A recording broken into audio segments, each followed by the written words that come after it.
আপনার কাছে আমার দুটো প্রশ্ন। একটা হচ্ছে যে এই যে ধরেন যে মামুন মারা গেলেন বা চট্টগ্রামে যে শীর্ষ সন্ত্রাসী মারা গেলেন বা ধরেন অভ্যন্তরীণ দলগুলোর দ্বন্দ্বে যা হচ্ছে, এই সন্ত্রাসীরা তো আসলে অনেকেই 5 আগস্টের পরে কারাগার থেকে বের হয়ে গেছেন।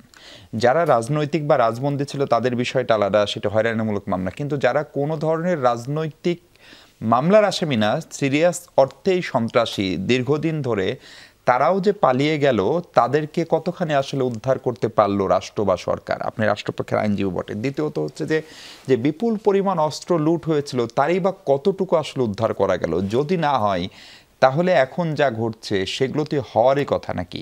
মানে এটাকে আমরা জেনে বুঝে একটা বিপদের দিকে পা বাড়াচ্ছি কিনা? ধন্যবাদ আপনাকে। যারা শুনছেন দেশবাসী, আপনাদের সবার প্রতি রইল আমার সালাম। আসসালামু আলাইকুম। প্রসঙ্গটা খুবই গুরুত্বপূর্ণ, কিন্তু আলোচনা যদি আমরা করতে চাই তাহলে তীর যদি আমরা উপরের দিকে নিক্ষেপ করি, সেটা কিন্তু আমাদের দিকেই ছুটে আসতেছে। কারণ আমরা সকলে মিলে এরকম এক অস্থির পরিস্থিতিকে দেশটাকে মুক্ত করেছি একটা ঐক্যবদ্ধ আন্দোলন এবং ঐক্যবদ্ধ লড়াইয়ের মধ্য দিয়ে। কিন্তু ঐক্যবদ্ধ আন্দোলন বা ঐক্যবদ্ধ লড়াইয়ের পর দেশ যে জায়গায় এসে দাঁড়িয়েছে, এখন অনৈক্যের সুরটা কিন্তু বৃদ্ধি পাচ্ছে। আর এই অনৈক্যের সুরের মধ্যেই কিন্তু অঘটনগুলো একের পর এক ঘটে যাচ্ছে।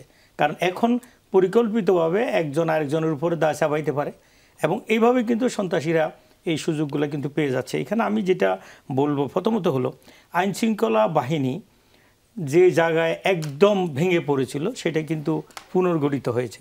আর আমাদের সরকারের একটা পলিসিও ছিল যে এরকম কাউকে এভাবে নির্যাতন করা যাবে না, এরকম করা যাবে না, এরকম করা যাবে না। তো এখন দেখা যাচ্ছে এই সুযোগগুলো কিন্তু তারা নিয়েছে, এই সুযোগগুলো তারা নিয়েছে। তাহলে পুলিশ যে অ্যাগ্রেসিভ মুডে সন্ত্রাসীদের বিরুদ্ধে যে এরকম অবস্থানে ছিল, 5 আগস্টের ঘটনার পর পরবর্তী সময়ে যারা আইনশৃঙ্খলা নিয়ন্ত্রণ করবে তারাও কিন্তু আন্ডার প্রেশারে ছিল। কেউ দেখা যাচ্ছে 100-200 আসামির মধ্যে এরকম পুলিশের অনেক অফিসার আসামিও রয়েছে, তো সে আবার আরেকজন আসামিকে কীভাবে ধরবে? তো এইরকম জায়গাগুলোতে, অর্থাৎ যে জায়গাগুলো দিয়ে সন্ত্রাস নির্মূল করা যায়, সে জায়গাগুলোকে অ্যাবসলিউটলি কিন্তু অন্তত তাদেরকে পাওয়ারফুল করতে হবে, তাদেরকে টেনশন মুক্ত রাখতে হবে, তাদেরকে ফুললি এবং কার্যক্রমে সক্রিয় রাখতে হবে। কিন্তু সেই জায়গাগুলোতে যে পরিমাণ আমাদের কন্টেনশন বা অ্যাটেনশন দেওয়া দরকার, আমি মনে করি সে জায়গাটা খুব কম হয়েছে। এবং দরকার ছিল এই পরিবর্তন, পট পরিবর্তনের সাথে সাথে অনেক পুলিশ কিন্তু তার এই কর্মস্থলে যোগ দেয় নাই, কিন্তু সাথে সাথে সেই পরিমাণ পুলিশকে নিয়োগ দেওয়া হয়েছে।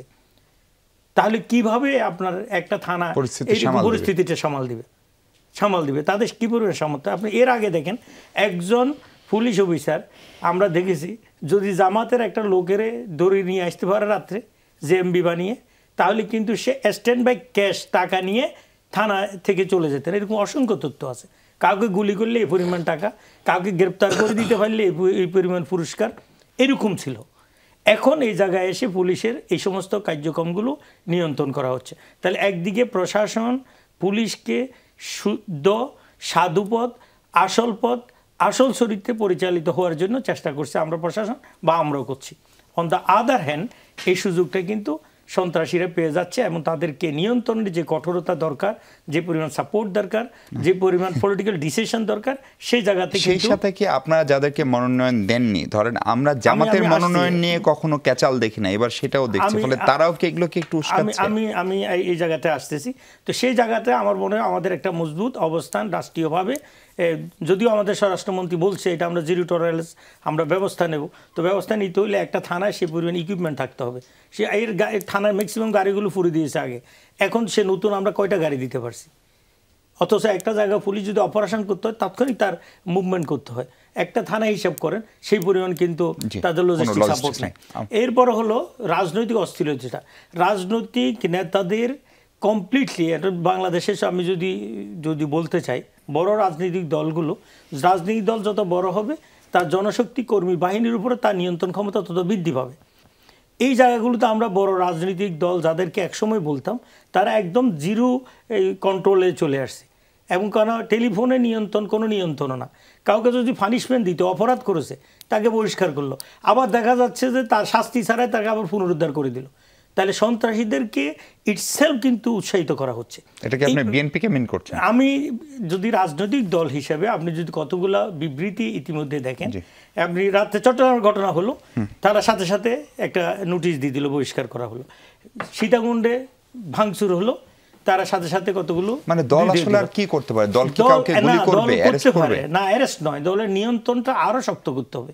এখন মনে করেন আমরা একসময় দেখেছি কোনো ঘটনা ঘটলে সেন্ট্রাল থেকে পলিটিক্যাল পার্টির লিডার সরাসরি এলাকায় চলে গেছে, তার কর্মী বাহিনী নিয়ে তারা বসছে, তাদের কথাগুলো শুনছে এবং সাথে সাথে ডিসিশন দিয়ে দিছে, প্রশাসনকে জানিয়ে দিয়েছে এদের সাথে আমাদের কোনো সম্পর্ক নেই। রাজনৈতিক দলের আরো সক্রিয়তা আশা করছেন? পজিশন যদি কোনো রাজনৈতিক দল নিতে না পারে এবং তার দলের জনশক্তি তারা যদি নিয়ন্ত্রণ করতে না পারে, পুলিশ যদি ওই মামলায় যদি কাউকে গ্রেফতার করে, তাকে আবার ছাড়িয়ে নেওয়ার জন্য প্রেসার তৈরি হচ্ছে। প্রেসার তৈরি করছে। কিভাবে একটা রাষ্ট্র এটা নিয়ন্ত্রণে যাবে? আবার